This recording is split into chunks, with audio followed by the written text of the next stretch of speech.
Next question क्या कह रहा है कि हाल ही में रूस ने, ध्यान दीजिएगा, हाल ही में रूस ने किन देशों के साथ संयुक्त नौसैनिक अभ्यास चिरू 2022 आयोजित किया है? चिरू 2022 को आयोजित किया है रूस ने किन देशों के साथ? तो इसमें चाइना और ईरान होगा, चाइना और ईरान जो कि रूस, तीनों संयुक्त रूप से इसमें शामिल है चिरू में। Option D will be correct answer. Hello everyone, good morning, स्वागत है आप सभी का ऑनलाइन स्टडी जोन में। तो आई होप कि इससे पहले कि आपने सेट 1 को ज़रूर देखा होगा, जिसमें हमने बात किया था कि आपका ये जो सीरीज चल रहा है पूरे 1 साल के मोस्ट इंपॉर्टेंट क्वेश्चंस को कवर करना है, ठीक है। तो अगर आपने पार्ट 1 को नहीं देखा, यानी सेट नंबर 1 को नहीं देखा है, तो ज़रूर देख लीजिएगा। और इस सेट में भी हम लोग उसी तरह से डिस्कशन करने वाले कुछ इंपॉर्टेंट क्वेश्चंस, तो एंड तक हमारे साथ बने रहिए। तो चलिए शुरू करते हैं। तो देखिए, सबसे पहला प्रश्न क्या कह रहा है कि काई चटनी को जीआई टैग के लिए प्रस्तुत किया गया किस राज्य से संबंध रखता है? तो ये आपका उड़ीसा से संबंधित हो जाएगा, काई चटनी, राइट, ध्यान रखिएगा, काई चटनी। उसके बाद साओ जुआओ त्यौहार मनाया गया हाल ही में कहाँ पर? तो ये गोवा मनाया गया, गोवा में। गोवा संबंधित 2 पॉइंट्स मैंने एक्स्ट्रा भी लिख रखा है, जैसे अल्कोहल म्यूजियम हो गया, रेबीज मुक्त होने वाला पहला ऐसा जो कि राज्य बन चुका है, ये भी याद रखेंगे। तो ये दोनों इंपॉर्टेंट रहता है। गोवा मुक्ति दिवस मनाया कब जाता है? 19 दिसंबर को गोवा मुक्ति दिवस के रूप में मनाते हैं, ये भी याद रखेंगे, ठीक है। नेक्स्ट है कि राज्य के कर्मचारियों पेंशन भोगियों के लिए चिकित्सा बीमा योजना मेडिसेप योजना को शुरू किया किसने? तो ये केरल के गवर्नमेंट ने शुरू किया, इसे याद रहेगा, केरल में 2 चीज़ और याद रखिए, जैसे कि श्रम संग्रहालय यहीं पे बनाया गया है, और पेपरलेस हाईकोर्ट पहला बन चुका है केरल। और इससे पहले यानी कल की वीडियो मैंने आपको बताया था केरल के संबंध में, जैसे कि अपने इंटरनेट सेवा शुरू करने वाला पहला जो राज्य बना है केरल, ओटीटी मंच शुरू करने वाला पहला राज्य बना है केरल, और साथ ही साथ कार्बन तटस्थ खेती को शुरू करने वाला पहला राज्य बना है केरल। तो ये सभी चीज़ केरल से संबंध में याद रखना है, राइट, ये चीज़ याद रहेगा। चलिए, उसके बाद अगला है कि राज्य की महिलाओं के लिए नारी को नमन योजना की शुरुआत किसने की है? तो हिमाचल प्रदेश की सरकार ने इसको स्टार्ट किया, नारी को नमन योजना। अब ये देखिए यहाँ पे क्या है, हिमाचल प्रदेश में 2-3 चीज़ मैंने यहाँ पे लिखा है, जैसे मंडी में पहला जैव विविधता पार्क मिला, हिमाचल प्रदेश के मंडी में पहला जैव विविधता पार्क मिला। हिमाचल प्रदेश का जो चंबा जिला हुआ, देश का 100वां हर घर जल जिला बन चुका है, 100वां हर घर जल जिला बन चुका है, कौन? हिमाचल प्रदेश का चंबा जिला। तो ये याद रखेंगे। और उसी तरह से एक और प्रश्न यहाँ पे ये भी है कि हिमाचल प्रदेश में जनवरी 2022 में प्रधानमंत्री मोदी ने सवारा कुड्डू जल विद्युत परियोजना का जो कि उद्घाटन किया है, ये भी ध्यान रखिएगा, सवारा कुड्डू जल विद्युत परियोजना का उद्घाटन कहाँ पे किया गया? तो हिमाचल प्रदेश में ही जनवरी 2022 में किया गया था, राइट। अब बात करते हैं अगले प्रश्न। अगला प्रश्न की वन हेल्थ पायलट प्रोजेक्ट कहाँ पे शुरू किया गया? तो बेंगलुरु में शुरू किया गया।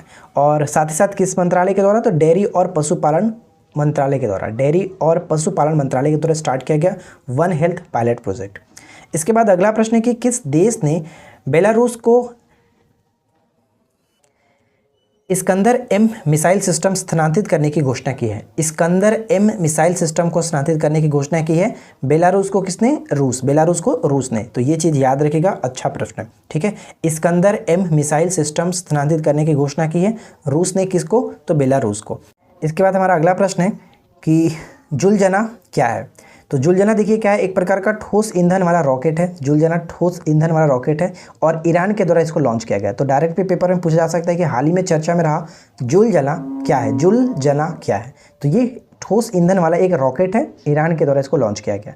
वाहन निगरानी प्रणाली सुरक्षा मित्र परियोजना जो कि वाहन निगरानी प्रणाली है, शुरू किया गया कहाँ पर? पंजाब में इसको शुरू किया गया, याद रखिएगा, पंजाब में। अगला है कि किस राज्य ने 3700 मेगावाट की अडानी ग्रीन एनर्जी परियोजना की मंजूरी दे दी है? 3700 मेगावाट की अडानी ग्रीन एनर्जी परियोजना को मंजूरी दे दी है आंध्र प्रदेश ने। और आंध्र प्रदेश में हाल ही में एक त्यौहार मनाया गया था जिसका नाम था रथ सप्तमी त्यौहार। नेक्स्ट वन यहाँ पे देखिए क्या है कि विश्व प्रेस स्वतंत्रता सूचकांक 2022 में भारत की जो रैंक है 150वीं रैंक है, और फीफा विश्व कप में रैंक जो है भारत का 104वां रैंक है।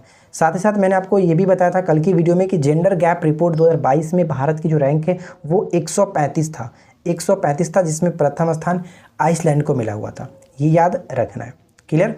चलिए, उसके बाद अगला है कि एमएसएमई पुरस्कार जो कि 2022 किससे दिया गया? एमएसएमई पुरस्कार 2022 जो मिला है वो उड़ीसा को दिया गया, और अभी हमने जस्ट एक क्वेश्चन देखा था उड़ीसा के संबंध में, और वो प्रश्न क्या था? काई चटनी, ठीक है, काई चटनी को जीआई टैग के लिए प्रस्तुत किया गया उड़ीसा, ये ध्यान रखिएगा। चलिए, उसके बाद आगे हम बढ़ते हैं, और अगला सवाल देखिए क्या है।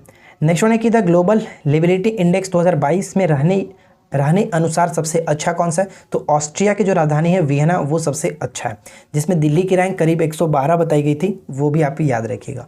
नूरी रॉकेट का संबंध किस देश से हाल ही में इसका प्रक्षेपण किया गया? तो नूरी रॉकेट दक्षिण कोरिया, ठीक है। और 2026 तक दक्षिण कोरिया के संबंध में ये ध्यान रखिएगा कि 2026 तक कृत्रिम सूर्य बनाने की घोषणा की है, और पहला तैरता हुआ शहर भी आपका दक्षिण कोरिया ने ही बनाया। G7 2022 जो कि 48वां इसका संस्करण था, G7 2022 कहाँ हुआ? तो ये जर्मनी में हुआ। 2020 में G20 का 2022 संस्करण इंडोनेशिया के बाली में हुआ था, और 2023 का जो संस्करण होने वाला जम्मू कश्मीर तो पहले बात कही गई थी, लेकिन अब आपका न्यू दिल्ली है, ठीक है। तो न्यू दिल्ली है, आप इसको सुधार कर लेंगे, कल की वीडियो में थोड़ा सा ये भी कल मिस्टेक था। अगला है कि सेप्टिक टैंक को साफ करने के लिए एक रोबोट विकसित किया गया, किसके द्वारा? सेप्टिक टैंक को साफ करने के लिए एक रोबोट को विकसित किया गया, किसके द्वारा? IIT मद्रास बिल्कुल सही आंसर बन जाता है। और इससे पहले मैंने आपको एक चीज़ बताया था, जैसे कि गन्ने की कचरे से चीनी उत्पादन की विधि IIT गुवाहाटी ने विकसित किया है। सुपर कंप्यूटर परम आनंद को विकसित किया है IIT गांधीनगर। दुनिया का पहला जो कि plant based smart air purifier को बनाया था किसने? IIT रोपड़ ने। और IIT जो रुड़की है वो इनोवेटिव संस्थानों में पहला स्थान मिला IIT रुड़की को, तो ये बहुत इंपॉर्टेंट रहेगा, इसे याद रखिएगा। अंतर्राष्ट्रीय योग दिवस 2022 की थीम क्या है? अंतर्राष्ट्रीय योग दिवस 2022 की थीम योगा फॉर ह्यूमैनिटी, और प्रत्येक वर्ष 21 जून को मनाया जाता है। और इस वर्ष जो ये संस्करण था करीब 8वां संस्करण था, ठीक है, 8वां संस्करण था 2022 का, तो ये भी आपको याद रखना है, ठीक है फ्रेंड्स। चलिए आगे बढ़ते हैं।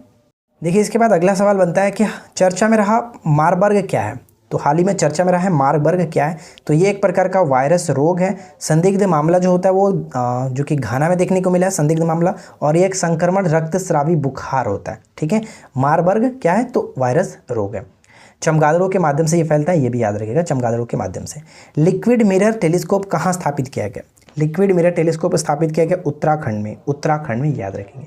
विश्व पर्यावरण दिवस 2022 की थीम प्रत्येक वर्ष 5 जून को मनाया जाता है ओनली वन अर्थ, ये इंपॉर्टेंट रहेगा, याद रखिएगा। फ्रेंच ओपन 2022 के पुरुष एकल के विजेता कौन रहे? तो राफेल नडाल पुरुष एकल, और महिला एकल कौन थी? तो महिला एकल इसमें ईगा स्विटेक थी, याद रखिएगा। 22वां ग्रैंड स्लैम था, और कल की वीडियो में आपको पूरी अच्छी तरीके से बताया था चारों ग्रैंड स्लैम के बारे में, तो चलिए एक बार फिर से मैं आपको डिस्कस कर देता हूँ। तो ध्यान दीजिएगा, सबसे पहला क्या होता है? सबसे पहला होता है ऑस्ट्रेलियन ओपन, ठीक है। ऑस्ट्रेलियन ओपन में होता है, यानी कि 2022 के पुरुष विजेता राफेल नडाल रहे, महिला एकल विजेता रही एस्ले बार्टी। और उसी तरह से फ्रेंच ओपन आपने यहाँ पे देख लिया, 2022 के पुरुष एकल विजेता रहे राफेल नडाल, जो कि पहले भी रहे दूसरे भी रहे, और यहाँ पे महिला एकल विजेता ईगा स्विटेक रही। तीसरा जो होता है वो विंबलडन होता है, और इसमें पुरुष विजेता रहे नोवाक जोकोविच। महिला विजेता के रूप में हमने एक नया नाम देखा था, एलेना रिबाकिना। और उसके बाद लास्ट होता है यूएस ओपन। तो यूएस ओपन में जो कि पुरुष एकल विजेता एक नया नाम देखने को मिला था, कार्लोस अनकारेज, ठीक है, कार्लोस अनकारेज। और महिला में जिन्होंने दूसरा जीता उन्होंने चौथा जीता, यानी ईगा स्विटेक आपका यहाँ पे यूएस ओपन महिला एकल विजेता रही। तो ये सभी चीज़ याद रखना है। चलिए इसके बाद अगला हमारा सवाल क्या है? अगला सवाल है कि प्रधानमंत्री मोदी ने इन स्पेस के मुख्यालय का उद्घाटन कहाँ किया है? इन स्पेस मुख्यालय का उद्घाटन कहाँ पे किया है? अहमदाबाद में, याद रखिएगा। खेलो इंडिया यूथ गेम 2021 विजेता रहा हरियाणा 52 स्वर्ण पदक के साथ, और आयोजन हुआ था हरियाणा में ही, पंचकुला हरियाणा में। 2022 का आयोजन कहाँ पर होगा? मध्य प्रदेश में। खेलो इंडिया यूथ गेम का पहला संस्करण जो हुआ था 2018 में हुआ था, ये याद रखिएगा। अब यहाँ पे देखिए 2-3 प्रश्न है, जैसे पर्यावरण प्रदर्शन सूचकांक 2022 में प्रथम रैंक डेनमार्क, दूसरा रैंक जो कि यूनाइटेड किंगडम, और तीसरा रैंक फिनलैंड को मिला है। भारत की स्थिति जो कि फुल मार्क्स था 180, और विश्व शांति सूचकांक 2022 में भारत 135वें स्थान पर, और प्रथम स्थान आइसलैंड को, उसके बाद न्यूजीलैंड और आयरलैंड, ये जो कि स्टार्टिंग के 3 जो कि देश थे, ठीक है। तो याद रखिएगा। उन्मेष जो अंतर्राष्ट्रीय साहित्य महोत्सव, इसको हाल ही में कहाँ पर आयोजन किया गया? उन्मेष अंतर्राष्ट्रीय साहित्य महोत्सव हिमाचल प्रदेश में इसका आयोजन किया गया था, हिमाचल प्रदेश में। अभी हिमाचल प्रदेश में हमने क्या क्या चीज़ें देखा था, जैसे मंडी में, यहाँ पे हिमाचल प्रदेश के मंडी में पहला जैव विविधता पार्क मिला। चंबा जिला जो हुआ देश का 100वां हर घर जल जिला बना था। 2022 में, जनवरी 2022 में ही यहाँ पे प्रधानमंत्री मोदी जी के द्वारा सवारा कुड्डू जल विद्युत परियोजना का उद्घाटन किया गया, तो ये भी याद रखना है। IB के नए प्रमुख कौन बने? IB यानी इंटेलिजेंस ब्यूरो, जो इनके नए प्रमुख जो बने हैं वो तपन डेका, ये याद रखिएगा, तपन डेका। कल हमने क्या देखा था?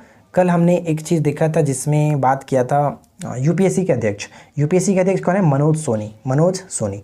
अगला है कि वैश्विक प्रतिस्पर्धात्मक सूचकांक 2022 में भारत का स्थान क्या है? तो 37वां स्थान है भारत का, 37वां स्थान।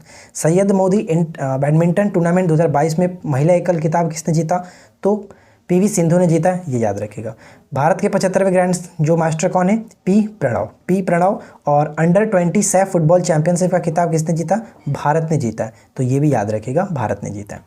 तो ध्यान दीजिएगा फ्रेंड्स, यहाँ पे हम लोग 10 इंपॉर्टेंट एमसीक्यू के बारे में डिस्कशन कर लेते हैं, और अगर आप लोग डिमांड करेंगे तो इस एमसीक्यू के नंबर को हम लोग थोड़ा सा बढ़ा देंगे, ठीक है, 20 या फिर 25 कर देंगे, ताकि आप एक्स्ट्रा क्वेश्चंस भी डेली बेसिस पे प्रैक्टिस कर सको। और वो तो आपका नोट्स वाला आपने जस्ट देख ही लिया, तो दोनों बेसिस पे हम लेकर के चलेंगे। तो देखिए, पहला क्वेश्चन है कि हाल ही में भारत का सबसे बड़ा इलेक्ट्रिक वाहन ईवी यानी कि इलेक्ट्रिक व्हीकल चार्जिंग स्टेशन कहाँ खोला गया? तो ये खोला गया आपका गुरुग्राम में। ऑप्शन बी हो जाएगा सही आंसर, गुरुग्राम में। सेकेंड क्वेश्चन क्या है कि हाल ही में महिला वर्ग में किसने ऑस्ट्रेलियन ओपन 2022 का खिताब अपने नाम किया है? तो ऑस्ट्रेलिया ओपन में किसने जीता? अभी महिला में हमने बात किया था, इनका नाम है एस्ले बार्टी। ऑप्शन बी को टिक करेंगे, इनका संबंध है ऑस्ट्रेलिया से।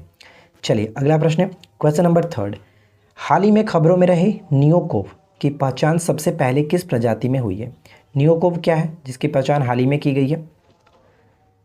तो सही आंसर हो जाएगा ऑप्शन डी, चमगादड़। ठीक है, चमगादड़ is the right answer, option हम डी को टिक करेंगे। क्वेश्चन नंबर 4 देखिए, हाल ही में किसने ओरल कैंसर बीमारी का पता लगाने के लिए पोर्टेबल डिवाइस विकसित किया? पोर्टेबल डिवाइस को विकसित किया किसने, बताइए क्या बनेगा राइट आंसर? ओरल कैंसर बीमारी का पता लगाने के लिए पोर्टेबल डिवाइस डिवाइस विकसित किया, तो खड़गपुर, आईआईटी खड़गपुर यहाँ पे करेक्ट आंसर है, ऑप्शन सी को टिक करेंगे। देखिए फ्रेंड्स, अगर आप रेगुलर बेसिस पे इस तरह से प्रैक्टिस करेंगे तो आपका देखिए दोनों तरफ से ठीक हो जाएगा। पहले कहने का मतलब कि जो हम लोग सेट आपको दे रहे हैं नोट्स वाला, उसमें आपको इंपॉर्टेंट क्वेश्चन का कलेक्शन तो देखने को मिल रहा है। आप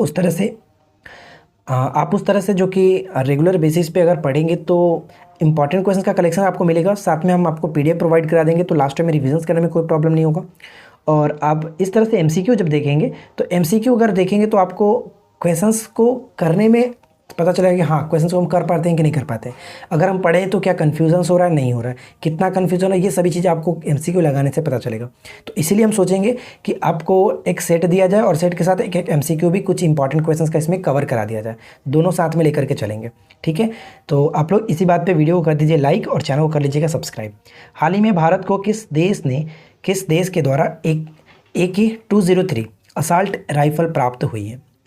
तो इसके लिए समझौता हुआ था, तो ये जो प्राप्त हुआ है रूस से प्राप्त हुआ है। ठीक है, रूस यहाँ पे करेक्ट आंसर होगा, ऑप्शन डी। अगला प्रश्न, नेक्स्ट क्वेश्चन क्या कह रहा है कि हाल ही में रूस ने, ध्यान दीजिएगा, हाल ही में रूस ने किन देशों के साथ संयुक्त नौसैनिक अभ्यास चिरू 2022 आयोजित किया है? चिरू 2022 को आयोजित किया है रूस ने किन देशों के साथ? तो इसमें चाइना और ईरान होगा, चाइना और ईरान जो कि रूस, तीनों संयुक्त रूप से इसमें शामिल है चिरू में, option D will be correct answer. आगे बढ़ते हैं, अगला है क्वेश्चन, हाल ही में जारी भ्रष्टाचार धारणा सूचकांक में भारत को कौन सा रैंक मिला? भ्रष्टाचार धारणा सूचकांक में भारत को कौन सा स्थान मिला? इसमें प्रथम रैंक डेनमार्क को है, भारत जो इसमें 85, ठीक है 85 यहाँ पे करेक्ट होगा सी। 150 क्या है? प्रेस स्वतंत्र सूचकांक में 150 और 135 हम यहाँ पे कहेंगे विश्व शांति सूचकांक में। ठीक है, विश्व शांति सूचकांक में 135वां स्थान मिला हुआ है। आगे देखते हैं, नेक्स्ट होने की हाल ही में किस राज्य को पहला वैज्ञानिक पक्षी एटलस मिला है? वैज्ञानिक पक्षी एटलस मिला है किस राज्य को? तो यहाँ पे राइट आंसर हो जाएगा ऑप्शन ए केरल को। ठीक है, केरल ऑप्शन ए करेक्ट है। अगला सवाल, निम्नलिखित में से किस राज्य के पूर्व मुख्यमंत्री ने पद्म भूषण पुरस्कार लेने से मना कर दिया? बताइए किस राज्य के मुख्यमंत्री ने पद्म भूषण पुरस्कार लेने से मना कर दिया? उनका नाम क्या है? ऑप्शन सी हो जाएगा पश्चिम बंगाल, और उनका नाम है बुद्धभट्ट भट्टाचार्य। ठीक है, सॉरी बुद्धदेव भट्टाचार्य है, बुद्धदेव भट्टाचार्य, तो ये याद रखिएगा, यहाँ पे सी हो जाएगा करेक्ट आंसर। देखिए आखिरी क्वेश्चन है कि हाल ही में असम के सर्वोच्च असैन्य पुरस्कार असम वैभव से किसे सम्मानित किया गया, फिर किसे चुना गया? असम वैभव के लिए किसे चुना गया? रतन टाटा जी को, रतन टाटा, यहाँ पे ऑप्शन ए हो जाएगा करेक्ट आंसर। तो ये था हमारा 10 इंपॉर्टेंट एमसीक्यू, और अगर आप लोग कहेंगे तो इसको हम क्वेश्चंस को बढ़ा देंगे, तो आपकी जो भी राय होगी नीचे कमेंट करके बताइएगा। वीडियो कैसा लगा जरूर बताएं। अगर वीडियो पसंद आया हो तो लाइक एंड शेयर कर दीजिएगा। चैनल पे पहली बार है तो चैनल को सब्सक्राइब करके नोटिफिकेशन बेल आइकन को ऑल पे सेट करिए, ताकि रोजाना आपको इस तरह की नोटिफिकेशन मिलती रहे, वीडियो आप अच्छी तरीके से देखते रहें। तो चलिए मिलते हैं नेक्स्ट क्लास में। Thanks for watching, keep learning, have a good day.